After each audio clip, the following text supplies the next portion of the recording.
చేస్తాం సార్ అని చెప్పారు. సో నేను సీడ్ తీసుకున్న సార్ దగ్గర నుంచే సీడ్ ప్లస్ సపోర్ట్ కూడా కంటిన్యూ అవుతుంది లాస్ట్ 1 ఇయర్ నుంచి. 1 ఇయర్ అవుతుంది మేము ఇది స్టార్ట్ చేసి. బట్ కల్చర్ స్టార్ట్ చేసి 9 మంత్సే అవుతుంది. ఓకే. ఫంగైషస్ వచ్చేసి అరౌండ్ 6,000 పిల్ల వేసినాము.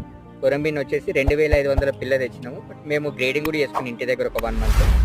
సో ఆ గ్రేడింగ్లో కూడా నాకు కొంచెం ఏంటంటే సీడ్ చనిపోయింది గ్రేడింగ్లో. నాకు కరెక్ట్గా తెలియక వాటర్ చేంజ్ చేయాలి రెగ్యులర్గా, అది కూడా కరెక్ట్ తెలియదు నాకు. సో ఆ తర్వాత సి విటమిన్ సార్ సజెస్ట్ చేసినట్టు సి విటమిన్ ప్లస్ మినరల్స్ అవి యూజ్ చేస్తూ వస్తే సో మొటాలిటీ రన్నింగ్ మొటాలిటీ తగ్గింది. 1 మంత్ అక్కడ గ్రేడ్ చేసుకున్న తర్వాత తీసుకొచ్చి పాండ్లో వదిలినాం. పాండ్లో వదిలేసరికి అరౌండ్ ఒక 1,800 పీసెస్ ఉంటాయి అప్పటికి. సో 1,500 నుంచి 1,800 పీసెస్ ఉంది నాకు అప్పుడు. సో అరౌండ్ 9 మంత్స్ బ్యాక్ నేను పాండ్లో వదిలిన తర్వాత పాండ్లో ఒక 1 మంత్ బాగానే ఉంది. ఆ తర్వాత మళ్ళీ రన్నింగ్ మొటాలిటీ స్టార్ట్ అయింది. రన్నింగ్ మొటాలిటీ స్టార్ట్ అవ్వడం వల్ల మళ్ళీ సార్ చెప్పిన సార్ వచ్చి ఒకసారి విజిట్ కూడా చేశారు. చేసిన తర్వాత